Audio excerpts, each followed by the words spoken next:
بھائی پہلے تو میں آج جو بیان میں نے ٹاپک لے کے چلا تھا اس میں ایک اہم حصہ رہ گیا سلطان محمد فاتح کا، وہ اسپیڈ کے ساتھ میں کمپلیٹ کر دوں، پھر دوبارہ اگلے جمعے میں اسی ٹاپک کو لے کے کوشش کروں گا آگے چلے ہم، کیونکہ لوگ جمعے کا بیان سن رہے ہوتے ہیں نا، جب کہتے ہیں یار یہ کیا بالکل ایک ادھورا چھوڑ دیا، تو میں اس پہ بیان کر رہا تھا نا کہ اسباب بھی ضروری ہیں. تو سلطان محمد فاتح نے دنیا کی سب سے بڑی توپ بنائی، اور دوسرا کام کیا کیا کہ اس کو پتا تھا کہ جب تک اس پانی کے اندر کشتیاں اتار کے شہر کے اندر لوگ داخل نہیں ہوں گے اور قلعے کے پچھلی سائڈ سے حملہ نہیں کریں گے، یہ فتح ہونے کا نہیں ہے، ناممکن ہے اس دیوار کو کراس کرنا.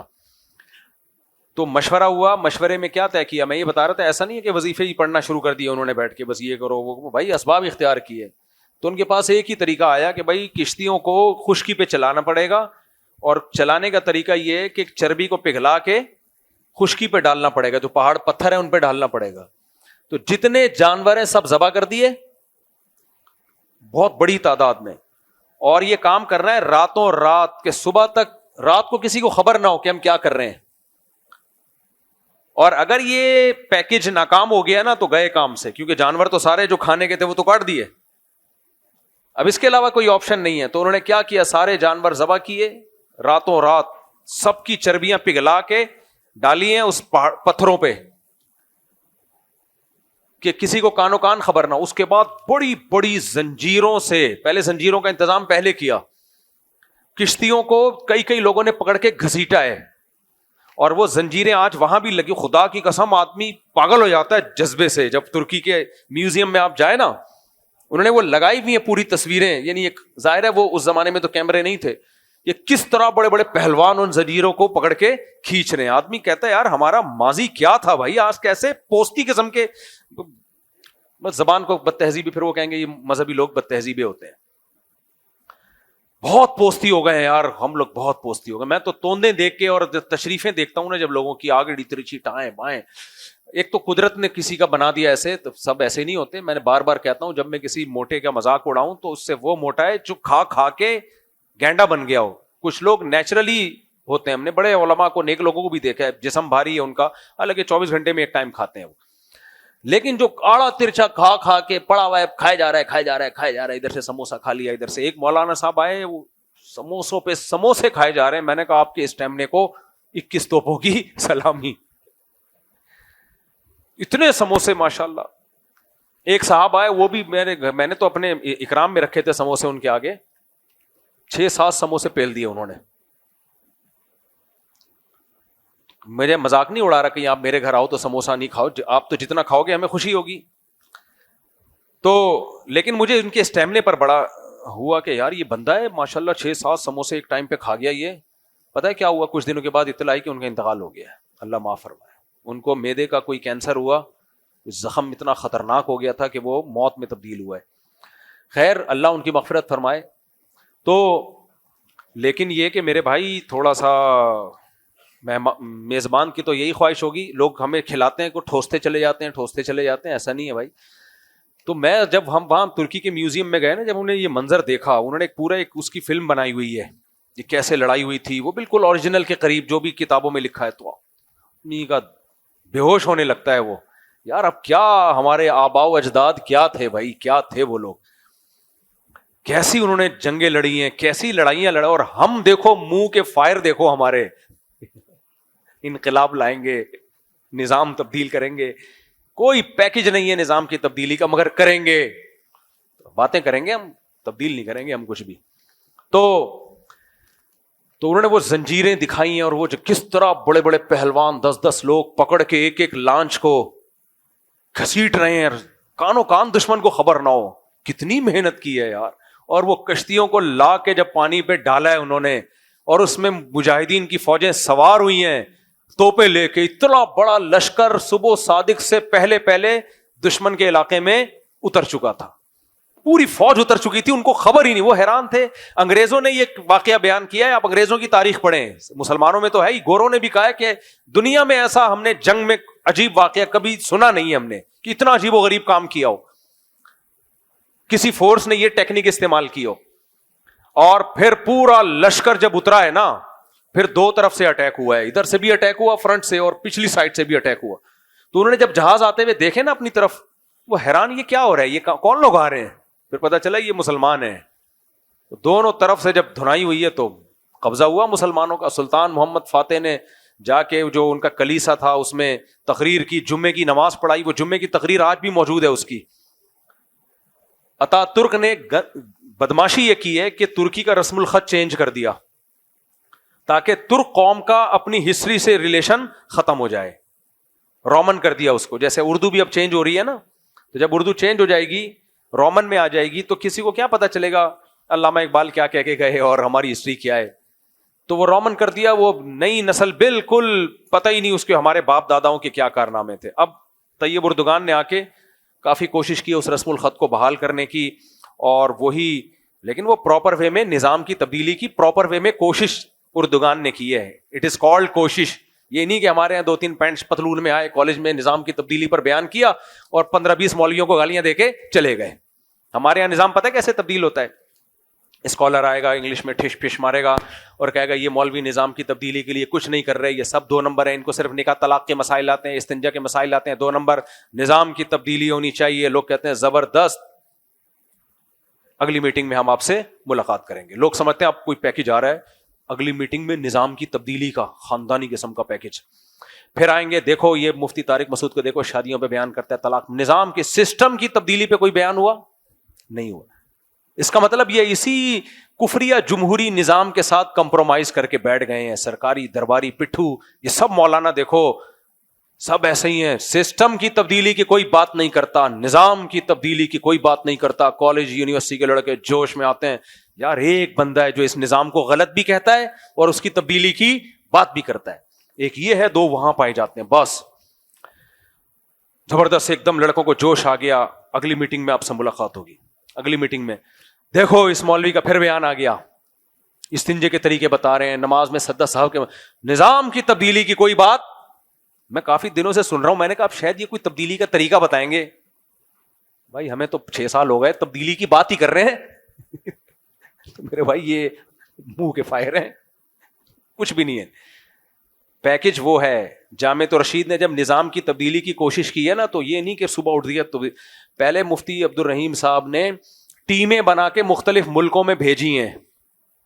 20 سال پہلے مجھے یاد ہے جامعۃ الرشید کا وفد ترکی گیا تھا, اور طیب اردگان کی تحریک کو پڑھنے کے لیے کہ انہوں نے کس طرح سے تحریک چلائی ہے, اسلامائزیشن کی کیا کوشش کی ہے.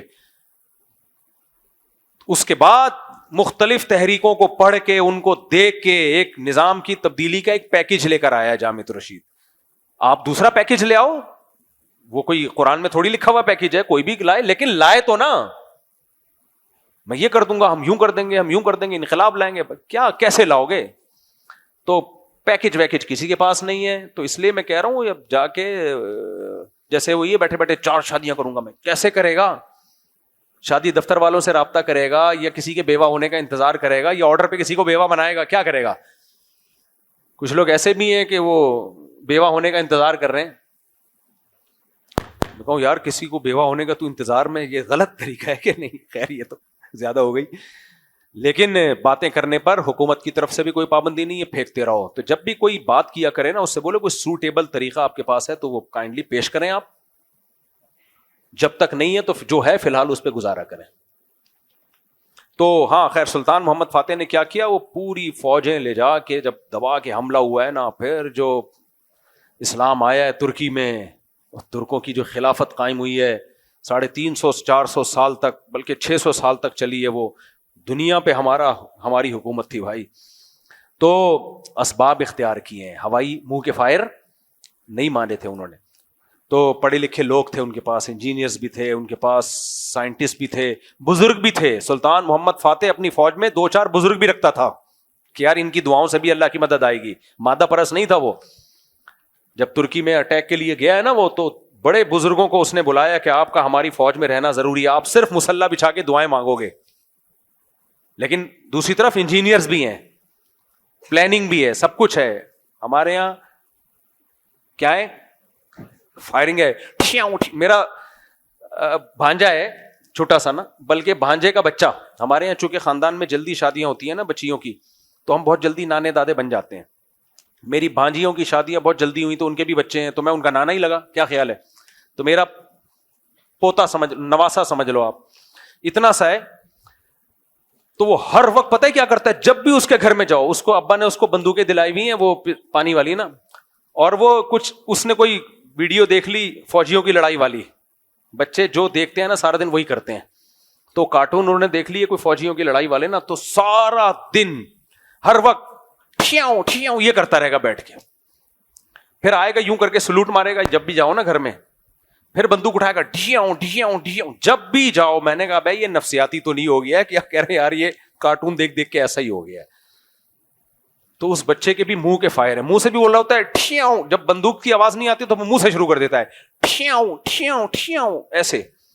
میں نے کہا آج تو نے بہت بندے گرا دیے ہیں بھائی, بہت بندے مار دیے, بس قتل و غارت کا یہ بازار اب مزید گرم نہیں ہونا چاہیے. تو بچہ ہے سب اس کے ہنس رہے ہوتے ہیں. تو ایسے ہی بہت سے اسکالرز آ رہے ہیں آج کل, منہ سے دبا کے فائرنگ کر رہے ہیں, جمہوریت کفر ٹھیاؤں ٹھیاؤں. اور یہ مولوی لوگ بھی نظام کی تبدیلی کی بات نہیں کر رہے, ٹھا ٹھا ٹھا 3 گولیاں مولویوں کو مار دی. اور یہ 2 نمبر ہیں, یہ جتنے اسکالر ہیں شادیوں کی باتیں کرتے ہیں, 2 گولیاں ہمیں مار دی. لوگ ایک دم جوش میں آتے ہیں, اب پتہ نہیں کیا انقلاب آئے گا, ایجنسیاں ان کو اٹھا کے لے جاتی ہیں, ان کے سافٹ ویئر اپڈیٹ کر کے واپس بھیج, پھر آتے ہی پاکستان زندہ باد اور ہم اس ملک کے وفادار ہیں. ابے تو کوئی پیکج لاؤ خاندانی قسم کا یار, سوٹیبل پیکج ہو, باتیں نہ ہو. بات سے بات چل پڑتی ہے, کیا کروں. مجھ سے بنگلہ دیش میں بھی سوال پوچھا گیا, امریکہ میں بھی سوال پوچھا گیا خلافت کے بارے میں. بنگلہ دیش کے لوگ بہت محبت کرنے والے لوگ ہیں, اللہ ان کی محبت میں مزید اضافہ کرے. مجھ سے سوال پوچھا گیا کہ یہ جمہوریت کفر ہے یا نہیں ہے. پہلے میرا جمہوریت کے بارے میں نظریہ سمجھو, میرے اس کلپ کو خوب وائرل کرنا ہے تاکہ میرے بارے میں جو غلط فہمی پھیل رہی ہے وہ نہ پھیلے.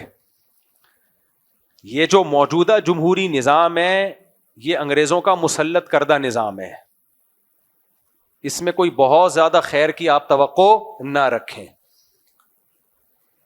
ہم اس جمہوری نظام کو قطعاً سپورٹ نہیں کرتے, لیکن بات یہ ہے کہ آپ کے پاس اس نظام کو تبدیل کرنے کی نہ تو طاقت ہے اور نہ کوئی اسباب ہیں آپ کے پاس.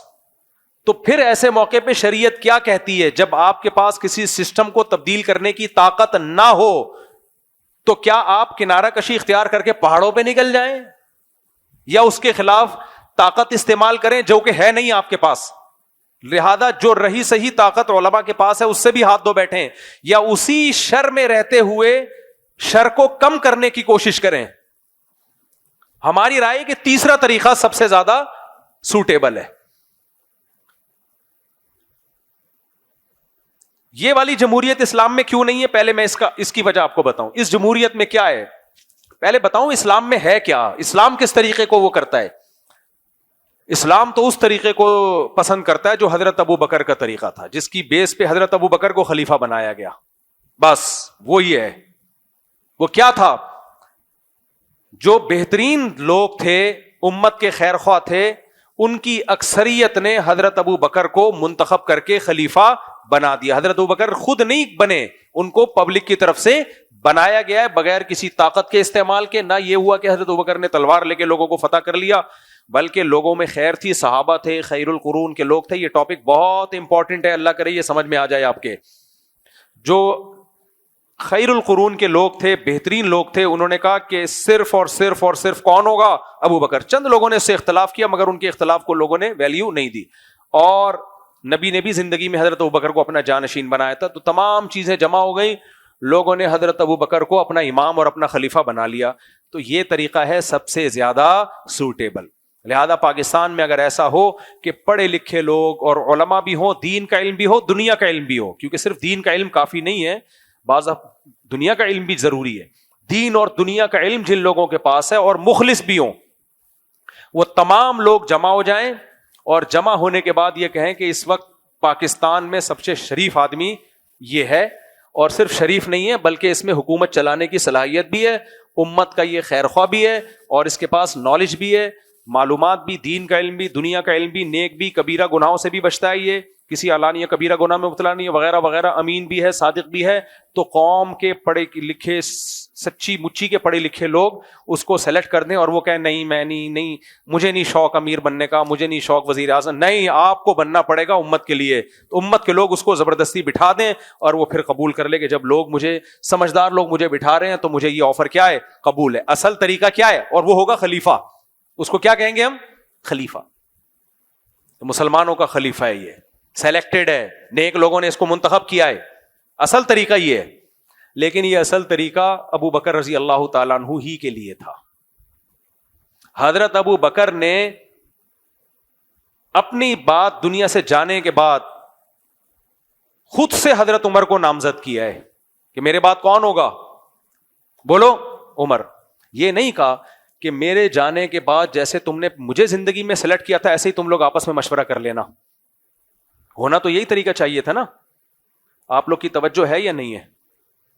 یہ ٹاپک بہت امپورٹنٹ ہے. خلافت, جمہوریت, کفر ہے یا نہیں ہے, اس پہ پورا شروع سے کلپ بنانا ہے. میں تم لوگ کلپ کیا بن رہے ہوتے ہیں, کراچی کی چائے, کڑک چائے, خاندانی چائے, یہ کلپ بن رہے ہوتے ہیں. اور اس طرح کی چیزیں آ رہی ہوتی ہیں. جو کام کی چیزیں ہیں وہ پورے بیان بھی. دیکھو میری لینڈ میں میرا بیان ہوا امریکہ میں, اتنا خاندانی بیان تھا, لوگ اتنا خوش تھے, وہ بار بار مجھے دوبارہ بلا رہے ہیں, دوبارہ آؤ. اس سے کلپ کیا چل رہا ہے پتہ نہیں, کیا کلپ چلا رہے تھے. وہ ایک عجیب سچ کلپ چل رہا تھا, چائے میں یہ پتی ڈالو پھر یوں کر کے گھماؤ اس کو. یہ چائے بنانے کا طریقہ چل رہا تھا پورے بیان میں سے.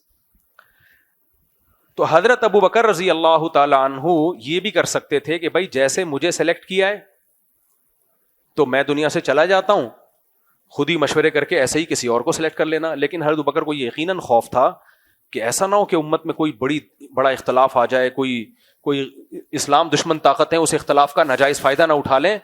تو مجھے معلوم ہے کہ عمر سے بہتر کوئی نہیں ہے, حکومت چلانے کی طاقت بھی ہے, اخلاص بھی ہے. اور نبی نے کیا فرمایا, لو کان بعدی نبی لکان عمر, میرے بعد نبی ہوتا تو کون ہوتے, عمر ہوتے. تو آپ نے نامزد کر دیا میرے بعد کون ہے, عمر. یہ سلیکشن تھی, الیکشن بولو نہیں, اس میں کوئی الیکشن نہیں ہوئے. حضرت ابو بکر کی باری میں الیکشن ہوئے, نیک لوگوں نے الیکٹ کیا حضرت ابو بکر کو. حضرت ابو بکر نے اختلاف سے بچانے کے لیے بولا کہ میرے بعد کون ہوگا, عمر. یہ بھی ایک طریقہ اسلام میں.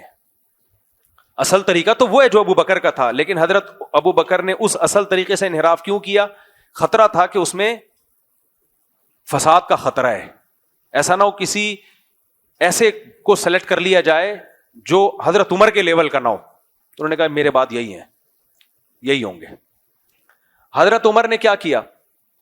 حضرت عمر کو بھی یہ کر سکتے تھے کہ میں دنیا سے چلا جاؤں تو پھر دوبارہ سے جیسے ابو بکر کا انتخاب ہوا, لوگ جمع ہوں, نیک لوگ جمع ہو کے سلیکٹ کریں کسی کو. حضرت عمر نے سوچا نہیں, ان کو بھی خطرہ ہوگا, کوئی فساد نہ ہو جائے. اور یہ بھی نہیں حضرت عمر نے کیا کہ جیسے ابو بکر رضی اللہ عنہ نے کیا تھا میرے بعد عمر ہیں, تو حضرت عمر یہ بھی کر سکتے ہیں میرے بعد عثمان ہیں یا علی ہیں یا عبد الرحمن ابن عوف ہیں رضی اللہ عنہم. نہ. انہوں نے کہا کہ 6 آدمیوں کی کمیٹی بنا دی کہ ان 6 میں سے ہوگا, کوئی بھی ہوگا ان 6 میں سے. اب ان 6 میں سے جس کو لوگ سلیکٹ کر لیں, یعنی اتنا اوپن بھی نہیں رکھا کہ آپ جس کو چاہو رکھو, نہ ہوں گے انہی 6 میں سے.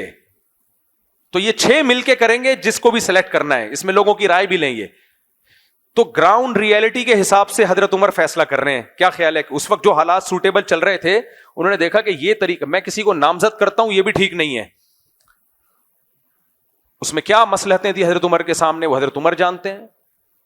اور یہ بھی نہیں رکھا کہ اتنا اوپن کر دیا کہ پبلک جس کو چاہے رکھے, تو اوپن بھی نہیں کیا, کچھ محدود کر دیا کہ یہ 6 بندے ہیں, ان 6 میں سے کوئی ایک بنے گا بس.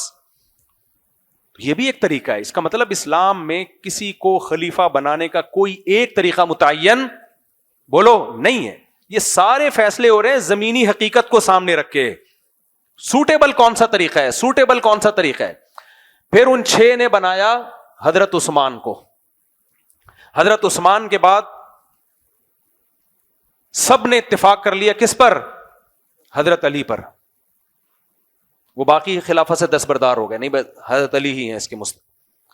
یہ 4 طریقے تو ایسے تھے, یہ چاروں الگ الگ طریقے ہیں, یعنی ان میں 3 طریقے بالکل دوسرے سے کیا ہے, ڈفرنٹ, لیکن ان میں ایک چیز کامن ہے. یہ دیکھا جا رہا ہے امت کا فائدہ کس میں زیادہ ہے, امت کا فائدہ کس میں زیادہ ہے، اس کو سامنے رکھ کے فیصلہ کیا جا رہا ہے۔ پھر کیا ہوا، چونکہ حضرت عثمان کو ظلماً قتل کیا گیا تھا، شہید کیا گیا تھا، حضرت معاویہ رضی اللہ تعالی عنہ حضرت عثمان کی قوم میں سے تھے، ان کا حضرت علی سے مطالبہ یہ تھا کہ آپ یقیناً خلیفہ ہیں، خلیفہ برحق ہیں، لیکن میں آپ کے ہاتھ پہ بیعت اس وقت کروں گا جب حضرت عثمان کے قاتلوں کو چوک پہ لٹکایا جائے گا۔ یہ ان کا سیاسی مطالبہ تھا۔ اہل سنت والجماعت کا مذہب یہ ہے، رائے یہ ہے کہ وہ اس سیاسی مطالبے سے دستبردار ہو جاتے، ٹھیک تھا، کیونکہ مطالبہ بذات خود ٹھیک تھا لیکن اس کا طریقہ کار ان کا ٹھیک نہیں تھا، تو اجتہادی غلطی پر تھے وہ۔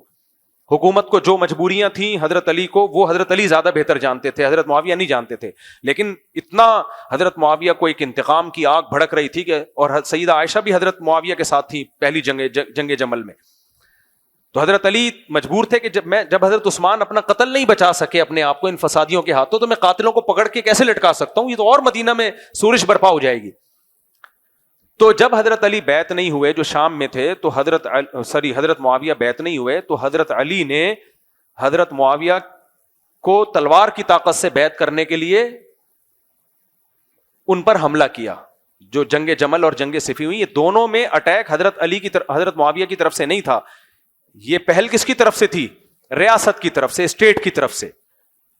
تو کچھ صحابہ پہلی جنگ میں حضرت معاویہ کے ساتھ تھے جنگ جمل میں، جن میں سیدہ عائشہ بھی تھیں، لیکن پھر وہ انہوں نے رجوع کر لیا اپنی رائے سے، لیکن بہت سے پھر بھی صحابہ حضرت معاویہ کے ساتھ رہ گئے۔ تو یہ جنگ دو بڑی جنگیں ہوئیں جو تاریخ میں سب لوگ جانتے ہیں، اور اس میں حضرت علی نے جنگ لڑی ہے، حضرت معاویہ نے دفاع کیا ہے، لیکن بیعت نہیں ہوئے۔ اسی دوران کوفہ میں حضرت علی کی شہادت ہوتی تھی، خارجی نے قتل کیا آپ کو، حضرت معاویہ کے کسی آدمی نے قتل نہیں کیا آپ کو، کیونکہ اس میں خوارج کا فتنہ بھی کھڑا ہو چکا تھا۔ تو ان کے بعد لوگوں نے حضرت امام حسن کے ہاتھ پہ بیعت کر لی، 6 مہینے آپ کی خلافت چلی ہے۔ امام حسن کس کے بیٹے تھے؟ حضرت علی کے۔ حالانکہ اسلام میں موروثی خلافت نہیں ہوتی، لیکن لوگوں نے دیکھا بھائی ٹھیک ہے موروثی نہیں ہوتی، لیکن یہ بیٹے کس کے ہیں؟ حضرت علی کے بیٹے ہیں، اور ان پر لوگ جمع ہو جائیں گے، تو حضرت حسین کے ہاتھ پہ بیعت حضرت حسن کے ہاتھ پہ بیعت ہو گئے۔ 6 مہینے بعد حضرت حسن نے دیکھا بھائی امت 2 حصوں میں ڈیوائیڈ ہو رہی ہے، تو آپ خلافت سے دستبردار ہو کر کس کے ہاتھ پہ بیعت ہو گئے؟ حضرت معاویہ کے۔ تو حضرت معاویہ اگرچہ بادشاہ تھے، سلیکٹڈ نہیں تھے، لیکن اگر کوئی بادشاہ بن جائے تو اس کے بارے میں بھی حدیث میں احکام موجود ہیں، کیونکہ اسلام قیامت تک کے لیے آیا ہے نا، اتنی اہم چیز میں اسلام ہمیں لاوارث کیسے چھوڑ سکتا ہے؟ تو اسلام میں آرڈر یہ ہے کہ کوئی تلوار کی طاقت سے بھی اگر بادشاہ بن جائے، ملک بن جائے، یا مسلمان کسی پر جمع ہو جائیں، تو اب اس بحث میں پڑھنے کی اجازت نہیں ہے کہ یہ بادشاہت کا اہل بھی ہے یا نہیں ہے۔ اسمعوا واطیعوا، سنو اور اطاعت کرو۔ کیوں؟ کیونکہ اس کے نقصان کیا ہوگا کہ آپ بڑے فائدے حاصل کرنے کے لیے اتنا قتل و غارت ہوگا کہ بڑا فائدہ حاصل ہو یا نہ ہو، امت کا شیرازہ بکھر جائے گا۔ تو اس امت میں پہلے جو بادشاہ تھے، ملک تھے، وہ کون تھے؟ حضرت معاویہ رضی اللہ عنہ۔ صحابہ، تابعین، تبع تابعین، بڑے بڑے لوگ سب ان کے ہاتھ پہ بیعت ہوئے ہیں۔ اب آج کچھ اسکالرز آ رہے ہیں، کہہ رہے ہیں دیکھو ملوکیت کو انہوں نے تسلیم کیا، محدثین نے، فقہا نے۔ بھائی محدثین فقہا نہیں، صحابہ نے تسلیم کیا اس کو، کیونکہ صحابہ کے سامنے حدیثیں تھیں۔ آپ صلی اللہ علیہ وسلم کی بخاری مسلم کی حدیث ہے، اسمعوا واطیعوا ولو استعمل علیکم رجل حبشی کأن رأسه ذبیبہ، اگر ایک حبشی غلام بھی مسلط ہو جائے، اس کا سر کشمش کی طرح پچکا ہوا ہو، کالا ہو، نہ پرسنالٹی، لیکن جب ہو گیا مسلط کا مطلب کیا ہے؟ کہ اس کے پاس قوت نافذہ ہو، پاور آ جائے اس کے پاس، ملک کا کنٹرول اس کے پاس آ جائے، تو آپ نے فرمایا اب تم نے اس کی اطاعت کرنی ہے، اطاعت کرنی ہے اس کی۔ تو صحابہ نے اطاعت کی۔ پھر لڑائیاں ہوتی رہیں، بنو امیہ کی خلافت قائم ہوئی، پھر بنو امیہ کے خلاف بنو عباس کھڑے ہوئے، تو بنو امیہ کی خلافت اندلس میں چلی گئی، اور یہاں خلافت پھر 2 حصوں میں ڈیوائیڈ ہوئی۔ یہ پہلی دفعہ 2 حصوں میں خلافت ڈیوائیڈ ہوئی تھی، کیونکہ بنو امیہ کے خلاف خروج ہوا تھا۔ جب 2 حصوں میں ڈیوائیڈ ہوئی ہے تو امت کے اس وقت کے جتنے علماء صلح ہیں ان کے فتوا موجود ہیں کہ 2 خلیفہ بھی ٹھیک ہیں، کوئی پرابلم کی اندلس میں الگ اور بغداد میں بولو نا الگ۔ کسی نے دونوں کو ایک بنانے کی کوشش نہیں کی ہے کہ نہیں ایک ہی خلیفہ ہونا چاہیے مسلمانوں کا۔ میں نے اس مسئلے پہ پوری کتاب لکھی ہے جامع الرشید میں، خلافت کے اتنے فارغ جتنے آپ کو نظر آتے ہیں اتنے ہیں نہیں۔ علامہ شوکانی تو ایک سلفی عالم کہلاتے ہیں، انہوں نے لکھا ہے کہ اگر جب حکومتیں پھیل جائیں اور مسلمانوں کے 2 خلیفہ ہوں 3 خلیفہ ہوں، اس میں کوئی حرج نہیں ہے، ہاں ایک ملک میں 2 نہیں ہوں گے، ایک ملک میں دو بادشاہ نہیں ہو سکتے, لیکن الگ الگ ملک بھی جائز ہیں, کیونکہ ان کو آپ ایک بنانے کی کوشش کرو گے تو مسلمان ملک آپس میں لڑیں گے, وہ دونوں ایک بنے نہ بنے, تیسرا فائدہ اٹھا کے ان دونوں کو اڑا دے گا. 700-800 سال اندلس کی خلافت چلی ہے, وہ بالکل ڈفرینٹ تھی, اس کا بغداد سے پر زور نہیں تھا, اور بغداد میں بنو عباس کی خلافت چلی ہے, اس کا اندلس میں زور بولو نہیں تھا. اس وقت کوئی ایسی تحریک اٹھتی کہ دو خلیفے نہیں ہے, اسلام تو ایک خلیفہ کا قائل ہے, دونوں کو مارنا شروع کر دیتا تو ایک خلیفہ نہیں بنتا. خلیفے ہول سیل کے حساب سے کنٹینروں سے نکل رہے ہوتے, خلیفے ہی خلیفے ہوتے, اتنے خلیفے مارکیٹ میں اویلیبل ہوتے, اور مسلمان ایک دوسرے کو کاٹ کاٹ کے مار مار کے بیڑا غرق کر چکے ہوتے. ہندوستان میں تو دونوں خلافتوں سے الگ تھی, یہاں تو مغل بادشاہوں کی حکومت تھی, ہندوستان میں یہ بھی اسلامی حکومت تھی, عدالتوں میں اسلامی نظام چل رہا تھا. اکبر بادشاہ نے آ کے لبرل بنانے کی کوشش کی اس کو, پھر وہ بھی سدھر گیا آخری عمر میں. تو یہ تو بالکل ہندوستان میں تو ہماری الگ حکومت چلی ہے. تو خلافت عثمانیہ کے وقت میں یہ بالکل الگ تھی, وہاں بھی کسی نے کوشش نہیں کی مسلمانوں نے کہ ہندوستان کے مسلمان اٹھیں اور خلیفہ سے بولیں کہ آپ اٹیک کرو ہندوستان پر, اس کو بھی خلافت عثمانیہ میں لے لو. نہ بھائی, یہاں ایک مضبوط اسٹیٹ ہے, یہ اٹیک, اور لا یہاں کا بھی اسلامی ہے, خلافت عثمانیہ دونوں کا ایک ہی لا تھا. خلافت عثمانیہ کا لا بھی فقہ حنفی تھا, اور ہندوستان کی جو مغل بادشاہوں کی اسٹیٹ تھی اس کا لا بھی کیا تھا, فقہ حنفی تھا. تو اب یہ نہیں کہا کہ, اور ملیشیا میں فقہ شافی تھا, تو یہ نہیں کہا کہ اٹھ کے ایک دوسرے کی گردنیں مارو, دو تین خلیفہ مارکیٹ میں کیوں ہے, خلیفہ کیا ہوتا ہے, ایک ہوتا ہے. نہ, ہمیشہ سے علماء 2 3 4 8 10 خلیفاؤں کو بھی برداشت کر رہے ہیں, اور ان کو ایک بنانے کی کوشش اس لیے نہیں کی, ایک ہو جائیں تو بہت اچھا ہے, لیکن نہیں ہو رہے تو کیا کریں بھائی. یہ تھوڑی کہ تلواریں اٹھا کے بغاوتیں شروع کر دیں, اس کا نتیجہ کیا نکلے گا, یہ 2-4 جو رہ گئے تھے یہ بھی کیا ہوں گے, ختم. تو ایک خلیفہ تو صرف بنو امیہ کے دور میں تھا, اس کے بعد جب بنو امیہ گئے تو اس کے بعد سے کم مارکیٹ میں 2 خلیفے مسلمانوں کے بہرحال رہے ہیں, اور 6 7 خلافتیں بھی رہی ہیں.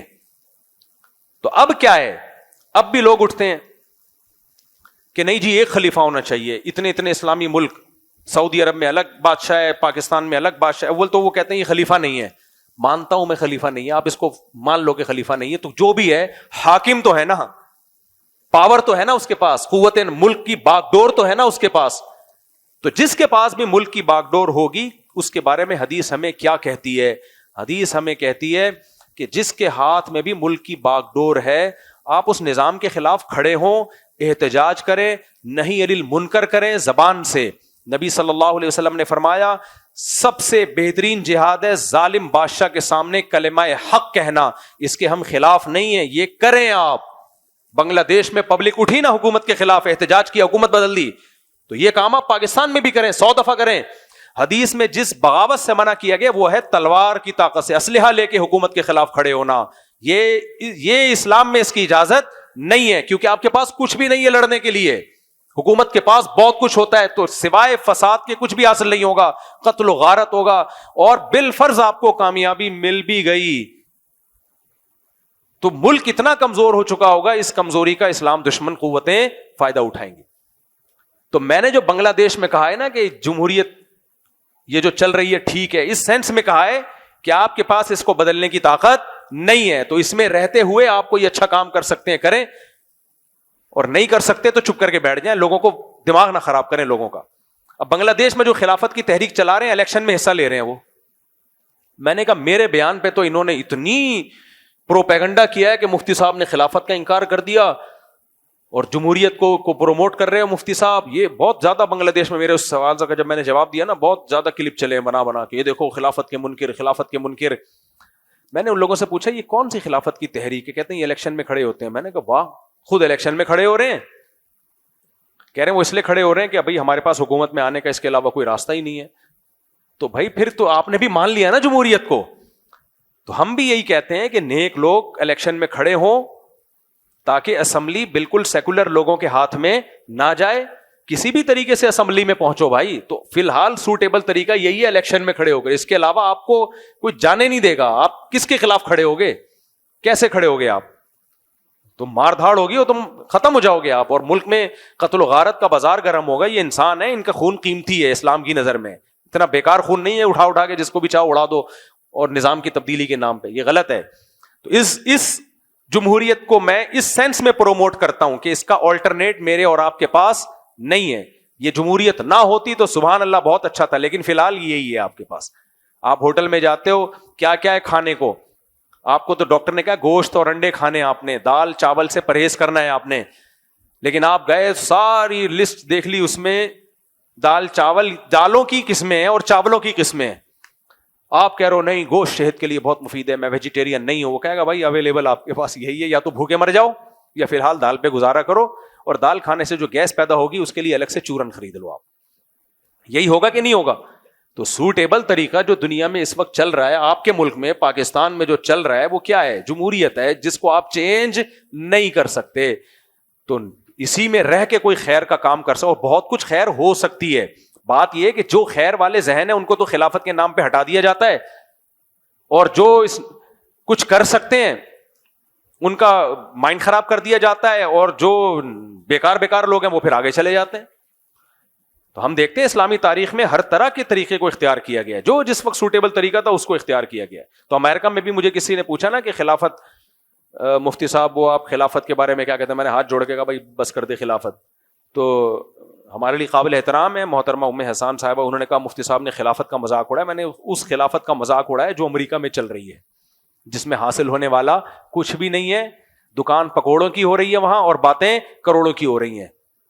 کوئی وہاں حکومت تمہیں پرمیشن دیتی ہے ملک کے اندر گھسنے کی، وہاں جا کے تم خلافت کی تحریک چلاتے ہو. ان کی ایجنسیوں کو سب پتا ہوتا ہے، بلکہ خلافت کی تحریکیں چلانے والی بعض دفعہ ایجنسیاں ہی ہوتی ہیں، تاکہ اس ڈیزائن کے جتنے لوگ ہیں سائڈ پہ آ جائیں، ایک ہی دفعہ میں سب کو اڑائیں ہم.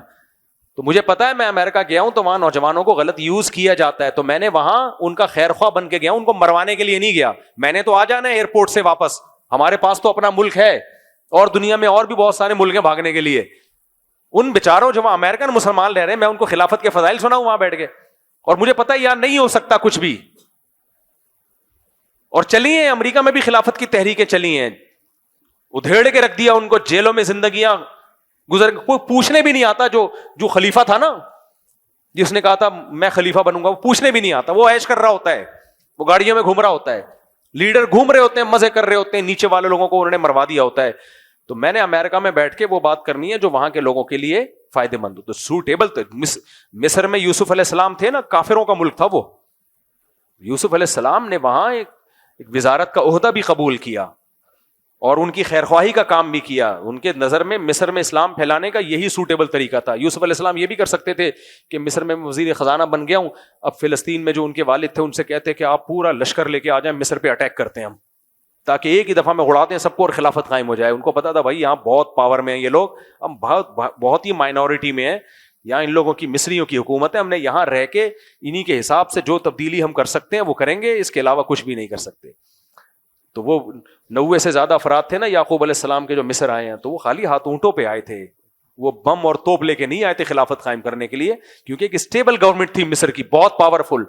تو جو غیر مسلموں کی جو ریاستیں ہیں جہاں ویزے لے کے جا رہے ہو، ایک تو آپ کا ایگریمنٹ ہوتا ہے کہ یہاں ملک کی قانون کے خلاف آپ نے کوئی کام نہیں کرنا، آپ وہاں جا کے خلافت کی تحریک شروع کر دو اور لوگوں کو ورغلانا شروع کر دو، تو اس کا رزلٹ کیا ہوگا؟ ہم تو آ جائیں گے پتلی گلی سے.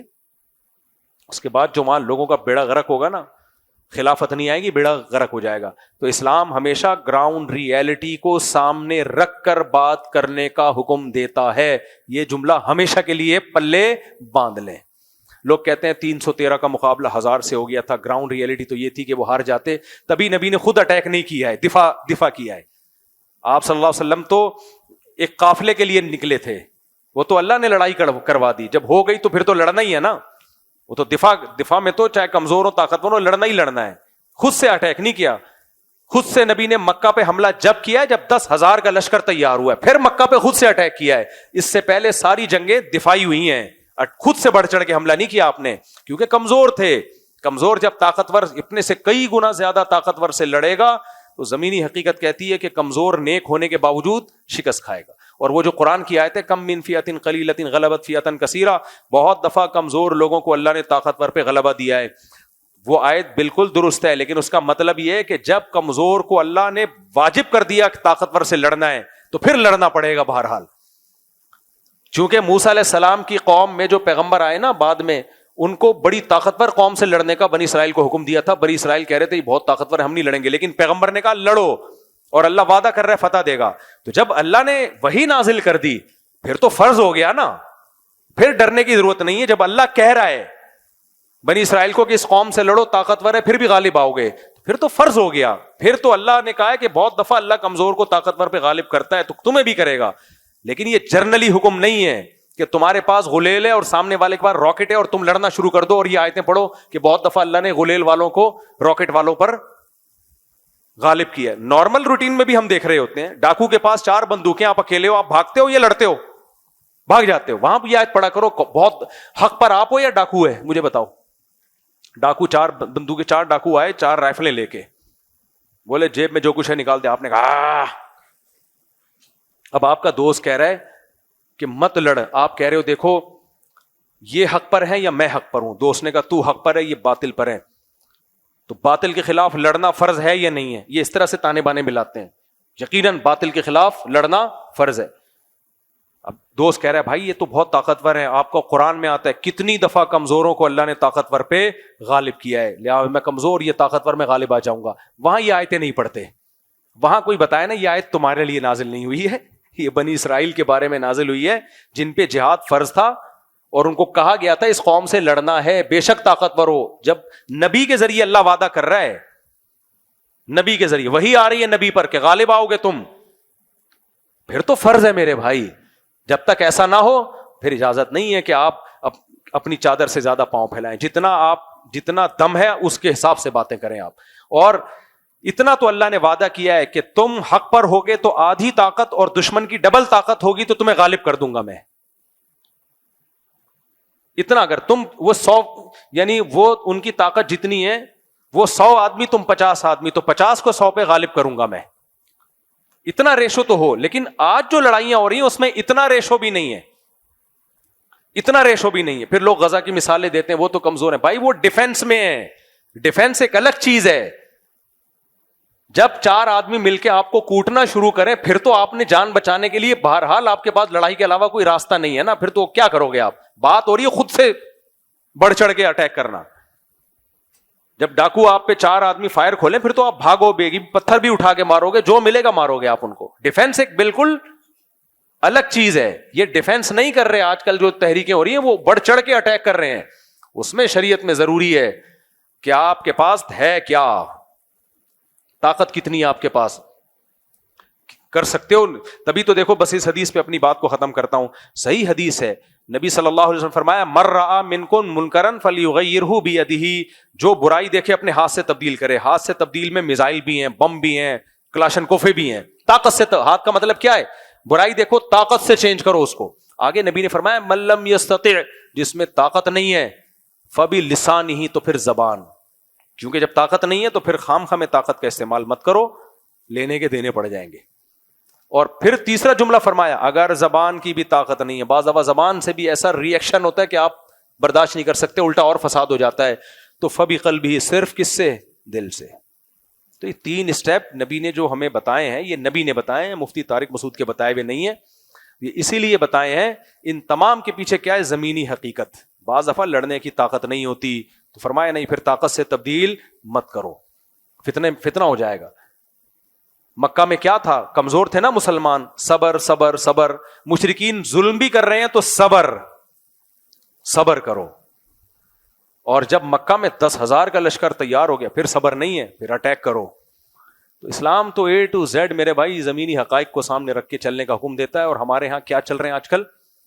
منہ کے فائر.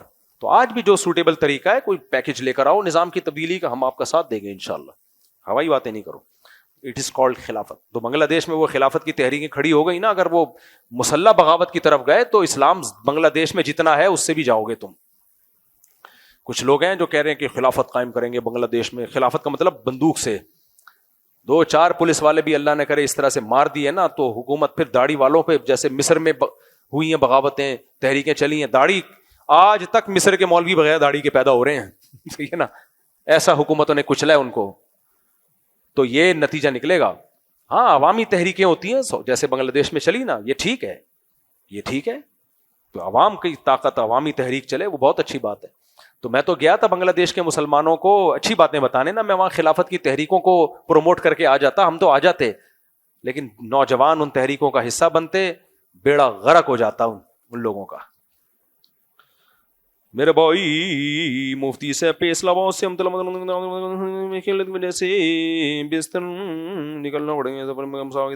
مسافہ کہاں ہے بنگلہ دیش, کہاں ہے؟ جلدی آ جائیں, جلدی آ جائیں, جلدی آ جائیں, شاباش, مسافہ کر لیتے ہیں میرے بھائی. ہے ملتان ہے, کرارے پاپڑے ہے.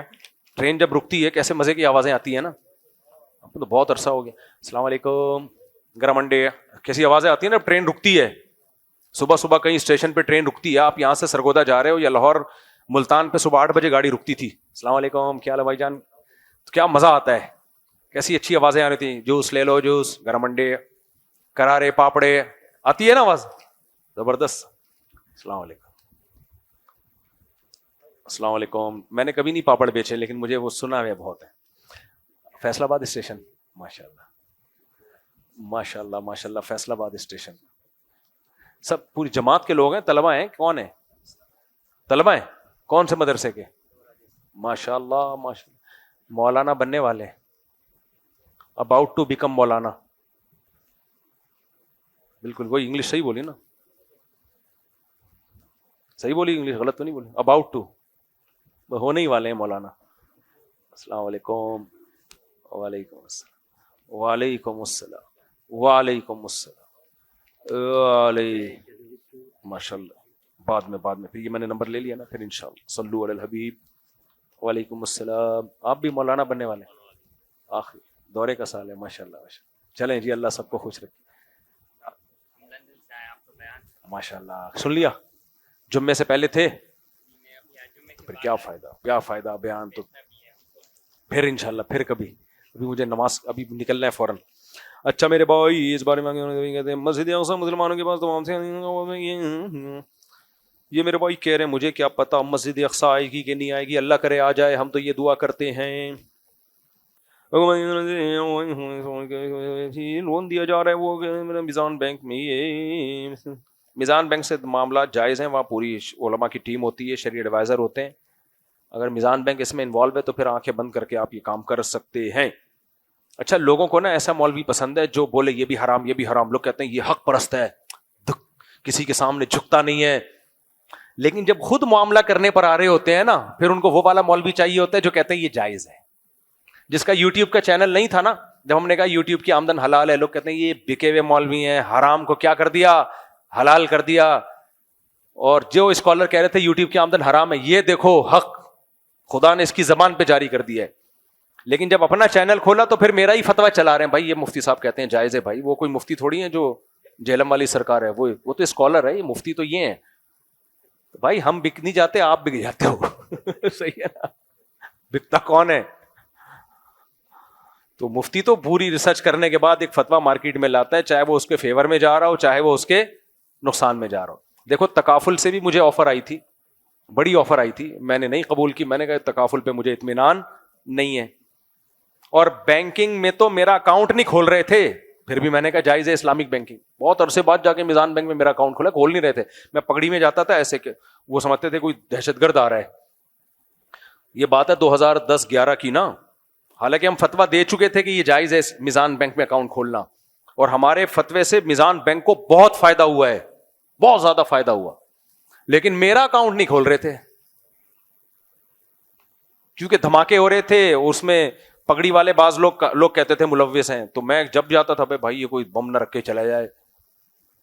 اور پھر ایک اور بینک میں کھولا, انہوں نے بندی کر دیا, وہ خطرہ ہے بھائی. میں نے کہا بھائی میں ادھر کا آدمی ہوں یار, کہہ رہے نہیں آپ کی پگڑی اور یہ آپ کا اسٹائل ہے نا. اور اس وقت ہمیں کہہ رہے تھے یہ دیکھو ان کو بینکوں سے پیسہ ملتا ہے نا, اس لیے انہوں نے اسلامک بینکوں کو جائز کر دیا.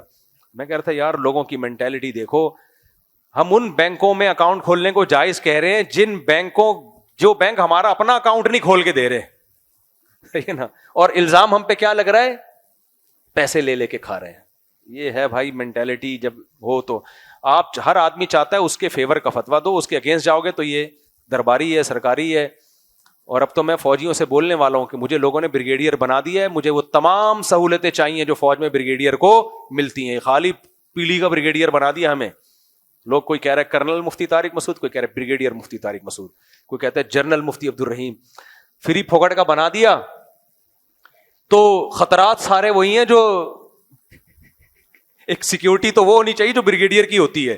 خطرات تو سارے وہی ہو گئے نا, لیکن نہ وہ سیکیورٹی مل رہی ہے, نہ وہ بینیفٹس مل رہے ہیں, نہ ریٹائرمنٹ کے بعد کوئی ملیر کینٹ میں گھر ملے گا, نہ ابھی ملا ہے, نہ کوئی سلوٹ مل رہا ہے. جا رہے ہو تو کوئی فوجی یوں کر کے سلوٹ مار رہا ہو. فری پھوکٹ کا بریگیڈیئر بنا کے رسک بڑھا دیا ہمارا, یعنی لوگوں نے بنایا ہے ہمیں. تو میں لوگوں سے کہتا ہوں یار, تو تم لوگ جو مجھے کرنل بریگیڈیئر کہہ رہے ہو, تم ہی کچھ پیسے لا کے دے دیا کرو حضرت. بریگیڈیئر کے پاس یہ گاڑی نہیں ہوتی, یہ والی ہوتی ہے, بریگیڈیئر کا اتنے گز کا بنگلہ ہوتا ہے ملیر کینٹ میں, کائنڈلی ہم نے چندہ کر کے, تاکہ فوج تو دے نہیں رہی, نہ تم دے رہے ہو نہ فوج دے رہی ہے, رسوائی ہو رہے ہیں ہم, اور کچھ بھی حاصل نہیں ہو رہا. کیوں؟ ہم ملک کی محبت کی بات کر رہے ہیں, فوجیوں کی بات ہم کر نہیں رہے میرے بھائی. فوجی تو آتے جاتے رہے, آج ایک آرمی چیف ہے, ریٹائر ہو جائے گا, کل دوسرا آ جائے گا, پرسوں آ جائے گا. ہم جب فوج کے فیور کی بات کرتے ہیں تو فوج مقصد نہیں ہوتی, ہمارا مقصد کنٹری ہوتا ہے, کنٹری. دیکھو جب الیکشن ہوئے تھے سسٹم کے تحت ہوئے تھے نا, وہاں سے بندے جیتے جہاں سے کھڑے بھی نہیں ہوئے تھے. اگر ہم فوج کے پٹھو ہوتے تو ہم کہتے کہ یہ اس الیکشن میں دھاندلی نہیں. کوئی آرمی چیف سے کوئی پوچھے کہ سر الیکشن میں دھاندلی ہوئی تھی, وہ کیا کہیں گا؟ ہاں ہوئی تھی. وہ کہیں گے؟ کبھی بھی نہیں مانے. D G I S P R سے کوئی پوچھے سر آپ لوگوں نے جو الیکشن کروایا یہ دھاندلی ہوئی ہے, تو آئی ایس پی آر بول دے گا ہاں دھاندلی ہوئی ہے, بولیں گے, کیونکہ وہ اوریجنل فوج کے لوگ ہیں. ہم تو کہہ رہے ہیں بھائی دھاندلی ہوئی تھی کیونکہ ہم فوج کے لوگ نہیں ہیں. لیکن ہمیں پتا ہے کہ اگر ہم یہ لوگوں سے کہہ دینا کہ دھاندلی ہوئی ہے تو اس کا فائدہ ہی ہوگا, نقصان نہیں ہوگا. لیکن اگر فوج پہ حملے ہونا شروع ہو جائیں, ایک کنٹری حملہ کرے, ہندوستان حملہ کرے, اور وہاں ہم فوج کے ساتھ نہ کھڑے ہوں, تو میرے بھائی پھر ملک گیا. پھر اب فوج کا فیور نہیں ہے یہ آپ ہے کہ آپ اگر اس کو نہیں مانتے تو پھر انڈین آرمی کو مان رہے ہو آپ. اس کا مطلب آپ ان کو فیور کر رہے ہو. جب دو دشمن سامنے ہو, ایک آپ کا دشمن جو یعنی سرٹیفائڈ دشمن ہے, دونوں کا دشمن ہے, پھر اگر آپ اپنے کو فیور نہیں کر رہے تو آٹومیٹیکلی آپ کس کو فیور کر رہے ہیں؟ پھر اس کو فیور کر. تو جب جنگ کے دنوں میں جو فوج کی مخالفت کر رہے تھے, لیبل فوج کی مخالفت کا تھا, اصل میں وہ انڈین آرمی چیف کے کو فیور دے رہے تھے, وہ اس کو مکھن لگا رہے تھے. سمجھ رہے ہو کہ نہیں سمجھ رہے؟ تو ہم نے صرف جنگ کے حد تک فوج کی حمایت کرتے ہیں ہم, باقی تو بھائی سسٹم بھی چلتا ہے یہاں پہ, اور ایسی جگہوں سے لوگ جیتتے ہیں جہاں سے وہ, یہ بھی فوج ہی کا کام ہے ماشاء. ایسے کام ہمارے یہاں ہوتے ہیں. آپ صبح اٹھو گے, آپ کو پتا چلے گا میں صدر مملکت ہوں. آدمی کہے گا ابھی میں کیا باتیں بتاؤں, اندر کی باتیں. ایک وزیر مجھ سے ملا خود. میں نے کہا آپ کہاں کے وزیر ہو؟ کہہ رہے میں وہاں کا. میں پورا نہیں نام بتاؤں گا, وہ غصہ کرے گا. میں نے کہا وہاں کا ہوں. میں نے کہا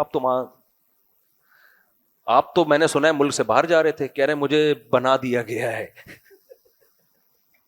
کیا بولوں, میں نام بتا سکتا ہوں. میں نے کہا آپ کو کیوں بنایا گیا؟ آپ جب چاہتے ہی نہیں.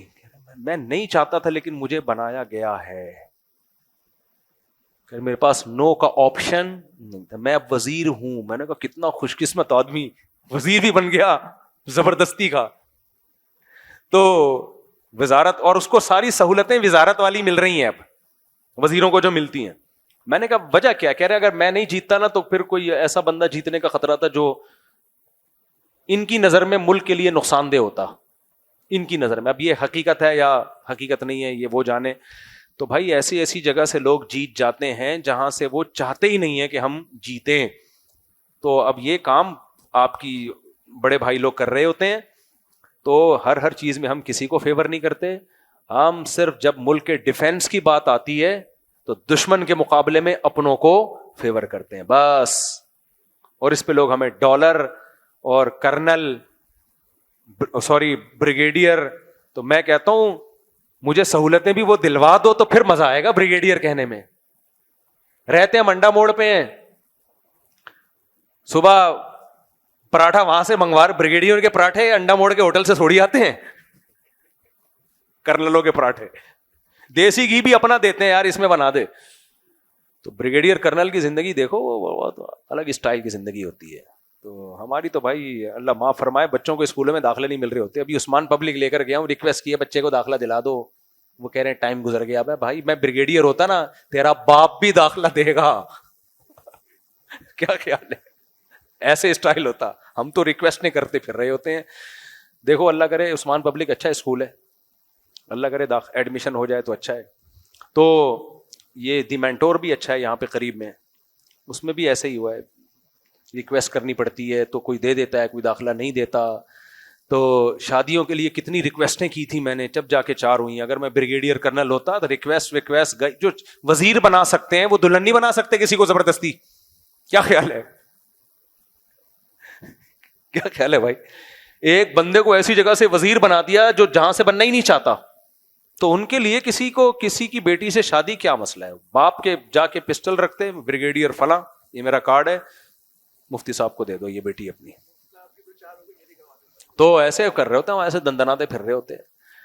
اس لیے لوگوں سے میں کہتا ہوں آپ ہماری رائے سے اختلاف کریں, لیکن یہ جو کہتے ہیں بریگیڈیئر کرنل, یہ آپ کے دیے ہوئے القابات ہیں, اس کی حقیقت میں کوئی حیثیت نہیں ہے. اللہ عمل کی توفیق عطا فرمائے. وما علینا الا البلاغ.